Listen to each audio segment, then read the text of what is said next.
नमस्कार दोस्तों, आज के इस वीडियो में हम बात करेंगे यूपी टीजीटी 2016 में आए हुए फिजिक्स में एक क्वेश्चन की। तो आइए देख लेते हैं क्या है क्वेश्चन। क्वेश्चन ये है कि हाइड्रोजन परमाणु के बोहर मॉडल में कैपिटल आर, कैपिटल वी और कैपिटल ई ये क्रमशः क्या है, यानी कि आर क्या है, उस कक्षा की त्रिज्या है जिस कक्षा में हाइड्रोजन परमाणु का कोई इलेक्ट्रॉन चक्कर लगा रहा है। ठीक है, आर तो हो गई कक्षा की त्रिज्या। कैपिटल वी क्या है, इलेक्ट्रॉन का वेग है, यानी कि वेलोसिटी ऑफ इलेक्ट्रॉन है। और कैपिटल ई क्या है, इलेक्ट्रॉन की कुल ऊर्जा है।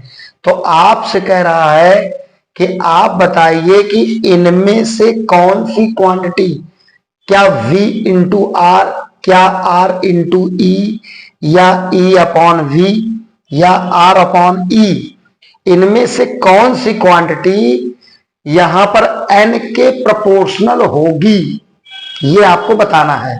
आप एक बार क्वेश्चन फिर समझ लीजिए। कैपिटल R क्या है, ऑर्बिट की रेडियस है। कैपिटल V क्या है, वेलोसिटी ऑफ इलेक्ट्रॉन है। कैपिटल E क्या है, इलेक्ट्रॉन की टोटल एनर्जी है। तो आपको बताना है कि इनमें से कौन सी क्वांटिटी, ये जो ऑप्शन दे रखे हैं, वो n के प्रोपोर्शनल होगी। n क्या है, क्वांटम नंबर है। आपने पढ़ा होगा, कॉन्सेप्ट आपको मालूम है कि मान लीजिए ये न्यूक्लियस है। आपको मालूम है किसी भी न्यूक्लियस के चार्ज का फार्मूला होता है Ze।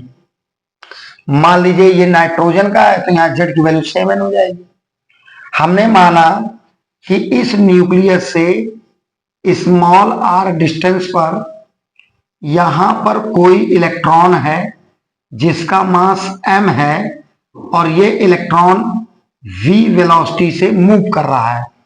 इस तरह से ऐसे सर्कुलर ऑर्बिट में ये मूव कर रहा है। कौन मूव कर रहा है, इलेक्ट्रॉन। किसका इलेक्ट्रॉन है, ये हाइड्रोजन परमाणु का इलेक्ट्रॉन है। तो आपने एक डेरिवेशन पढ़ा था कि रेडियस का जो फार्मूला बनता था वो ये बनता था, और आपको ये याद होना चाहिए तभी इसका कॉन्सेप्ट उठेगा। तो इसका फार्मूला होता था R बराबर n square h square epsilon not upon pi m z e square. मैं तो अपने क्या बच्चों को गाना बना के याद करा देता था। कैसे, n square h square epsilon not upon pi m z e square. इस तरह से मैं रटा दिया हूं बच्चों को। आप इसका मतलब समझ लीजिए। n वही quantum number, h Planck constant, epsilon naught निर्वात की वैद्युशीलता, पाई कांस्टेंट है, m इलेक्ट्रॉन का मास है, z हाइड्रोजन परमाणु के लिए परमाणु क्रमांक जिसकी वैल्यू 1, और E इलेक्ट्रॉन का चार्ज। अच्छा, लेकिन यहां पर इस फार्मूले में, यहां पर क्वेश्चन में, यहां पर स्मॉल r की जगह क्या कह रहा है करने के लिए, कैपिटल R। तो हमने भैया यहाँ कैपिटल R कर लिया। अब सबसे खास बात यह है कि क्या हम इसको ऐसे लिख सकते हैं, h square epsilon not upon pi m z e square into n square. अगर आप कहें तो इस कांस्टेंट टर्म को एक छोटा सा कांस्टेंट टर्म के मान ले रहे हैं। ठीक है, तो ये हो जाएगा r बराबर, ये हो जाएगा k, और ये हो जाएगा n स्क्वायर। इसको आप इक्वेशन नंबर 1 मान लो। ठीक है। अच्छा, फिर आपने डेरिवेशन प्रूफ किया होगा, आपको याद भी होना चाहिए कि अगर ये इलेक्ट्रॉन v वेलोसिटी से मूव कर रहा है तो v का फार्मूला क्या है, आपने याद किया था भाई। रेडियस का तो ये याद किया था, v का क्या याद किया था, v का आपको फार्मूला ये याद होना चाहिए, v इक्वल, ठीक है, z e square upon 2h n epsilon not. ये आपको फार्मूला याद होना चाहिए। अब आप कहोगे कि आपने कैसे याद किया है इसको, आपने इसको कैसे रटवाया।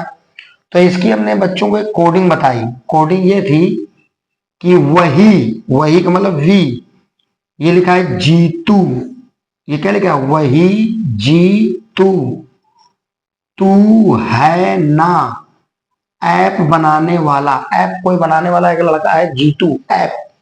ठीक है, तो इस तरह से मैंने कोडिंग बना दी, वही जी तू है ना ऐप बनाने वाला।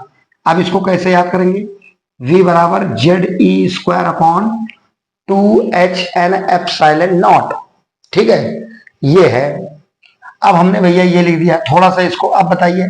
अब यहां पर क्वेश्चन में वेलोसिटी को किससे दिखाया गया है, कैपिटल वी से, तो हम यहाँ कैपिटल वी करे दे रहा है। अब आप बताइए, क्या हम इसको ऐसा लिख सकते हैं, v बराबर ये लिख सकते हैं ZE² upon 2H epsilon not into 1/n। ठीक है, और फिर यही कांस्टेंट को, ये वाले को के माने ले रहे हैं, तो क्या वैल्यू आ जाएगी, v बराबर यह आ जाएगा k इंटू 1/n। ये आपकी वेलोसिटी की वैल्यू आ गई और ये आपकी रेडियस की वैल्यू आ गई। पहले आप इतना स्क्रीनशॉट ले लीजिए। ठीक है, इसके बाद हम बात करेंगे। ले लिया आपने स्क्रीनशॉट,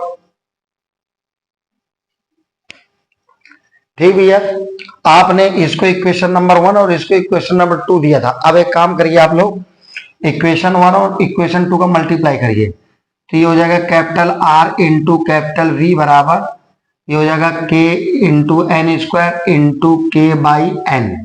ठीक है, एक n सेकेंड डिवाइड हो जाएगा, ये आ जाएगा R इंटू V बराबर, देखिए कांस्टेंट इंटू कांस्टेंट बराबर कांस्टेंट, और यहां बचा है n। अब आप ये बताइए, इस पूरे की जगह क्या हम प्रोपोर्शनल का निशान लगा सकते हैं, तो ये हो जाएगा capital R into V directly proportional to n। ठीक है, क्यों, क्योंकि आपको मालूम है कि इक्वल की जगह और कांस्टेंट की जगह प्रोपोर्शनल निशान लगता है। अब आपको बताना है इसमें कौन सा टर्म n के प्रोपोर्शनल है, तो वो टर्म है v इंटू आर, यही तो लिखा है, यानी कि ऑप्शन नंबर फर्स्ट सही है। तो भैया मिलते हैं इसी तरह के एक नेक्स्ट वीडियो के साथ, जो कि आया हुआ होगा क्वेश्चन यूपी टीजीटी में। तब तक के लिए ऑल द बेस्ट।